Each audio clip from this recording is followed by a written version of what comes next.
India is a land of such huge diversity, 7,500 plus kilometers of coastline, and North India and South India.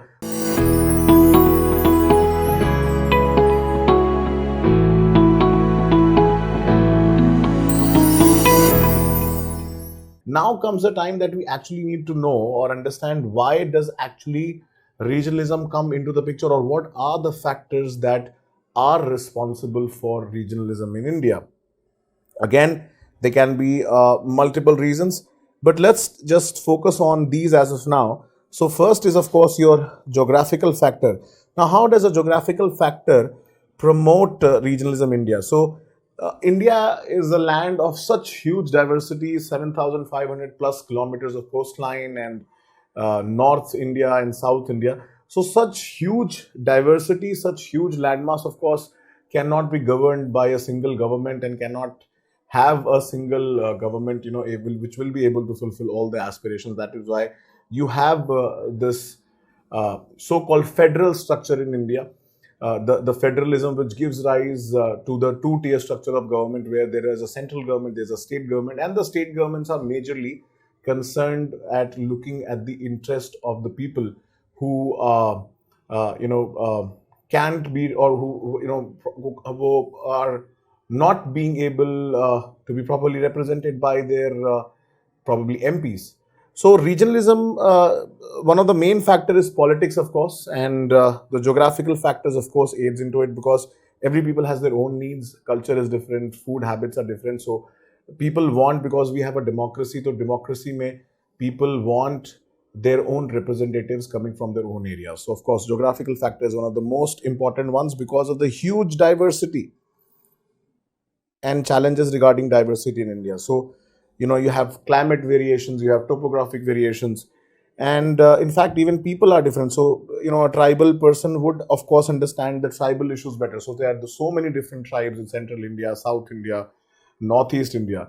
So a tribal will be in a better position to understand the concerns of a tribal community. And that, in a way, supports regionalism, because they are from their own community. They understand the issues better. They know the solution better. Next is, of course, historical factors. So before independence, also in the ancient or in the medieval stages, you can say, India was ruled by different rulers. So you had South Indian, rulers. You had Cholas and the Pandyas and the Tanjore and the Thanjavur and the Cheras. And you had then Satvahanas and all those Gurjar Pratiharas in central India. And then North India was ruled by, divided between Rajput and Chamanas and Chauhans, and of course Mughals were there. So ancient and medieval period saw these numerous governments, numerous kingdoms, and numerous, you can say, rulers who had their own aspirations and who had their own goals or vision of governing India, or basically taking control over India. So a lot of them had their own religious issues also. So that kind of started the issue of regionalism. So Marathas were at war with the Deccans and or the Nizam of Hyderabad and the Nizams of Deccan.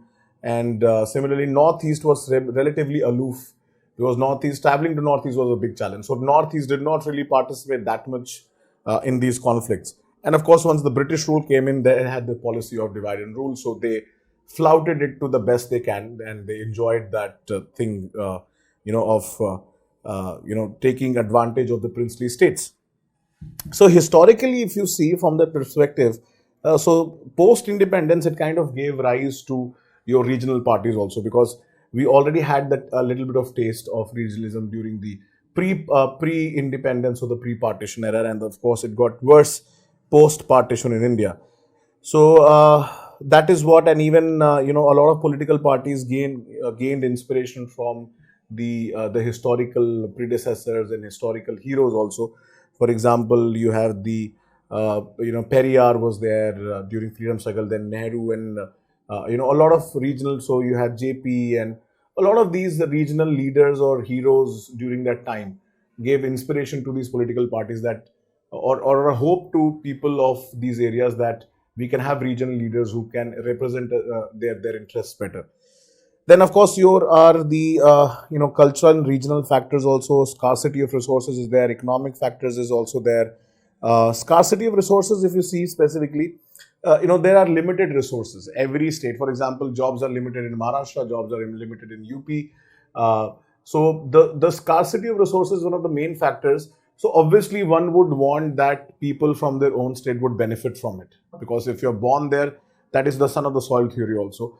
So we would assume that the benefits accruing from the development of that state should actually be trickled down to the people of that state and not to an outsider, because there is a scarcity of resources. We do not have a plethora of resources or plenty of resources. So scarcity has to be managed. And of course, the first thing would be that you should always feed your own child. So for states, it's their own people who should get the benefit. So scarcity of resources, their own people, people first, people of the state first.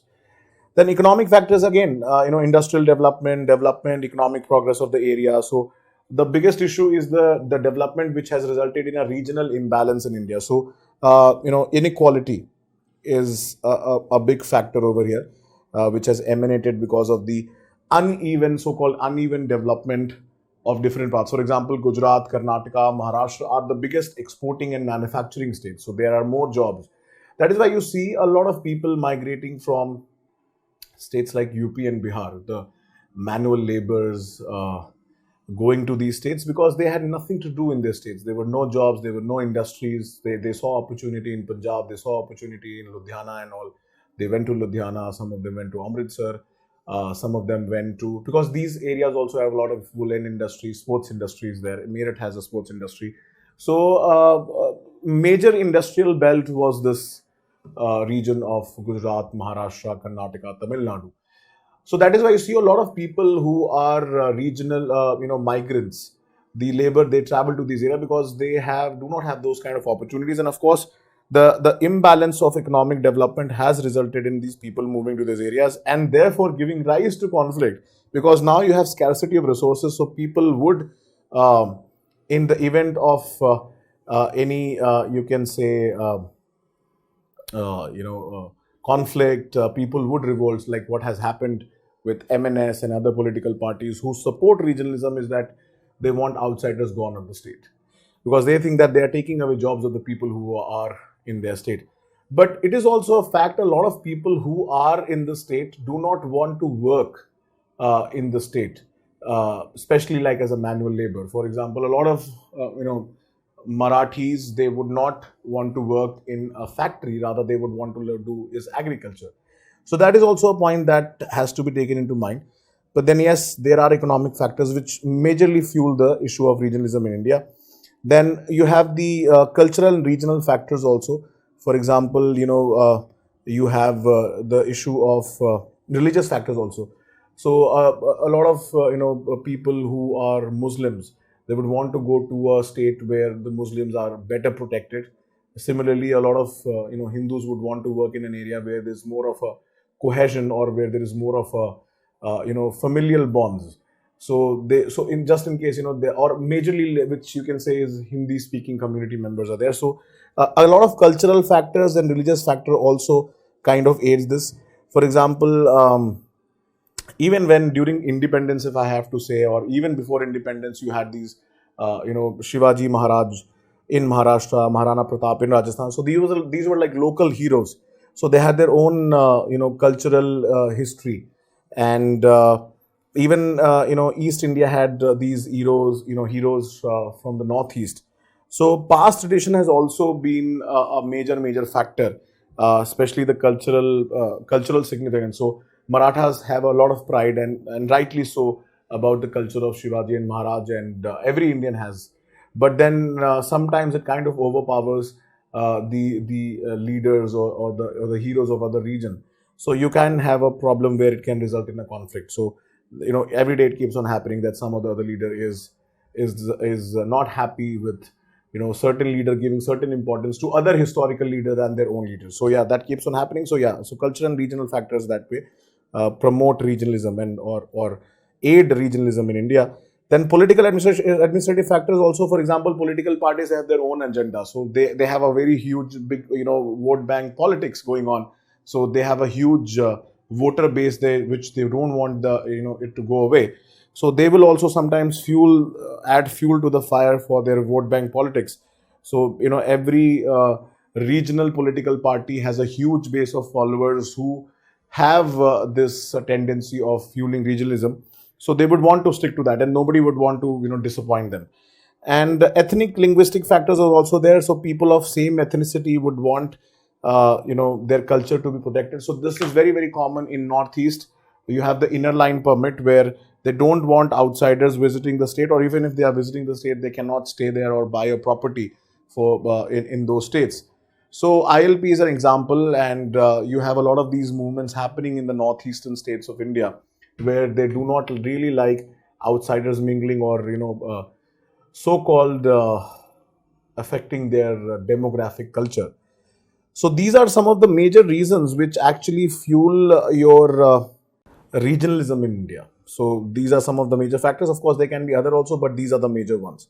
Then obviously, then the question comes is that why, in spite of all the efforts, so we will be seeing also that what are the steps that the government has taken to abate or control the issue of regionalism. But the question before all of us is that why, in spite of everything else, now why there is still regionalism in India? So all of the factors that we studied right now, they are a prime example that why regionalism still exists in India. It's political issue, it's an economic issue, it's a socio-economic issue, lack of infrastructure, lack of development, and majorly son of the soil theory, that people belonging to a particular place should get benefit of that place because the resources are limited.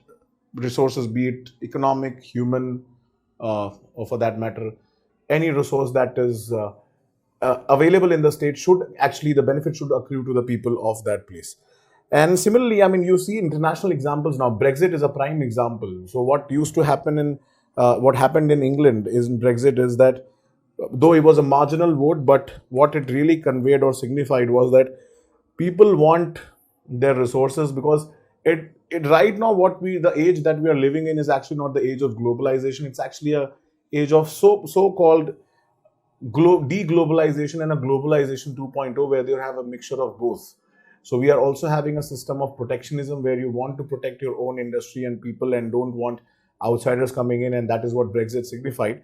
But at the same time, there are avenues where countries are going for outsourcing still, because they have better skilled people available in the other parts of the world, and also it's a cheap labor availability. So, but yeah, so there is a wave of regionalism which has spread to multiple countries of Europe, South America, and it is fueling regionalism in different parts of the world.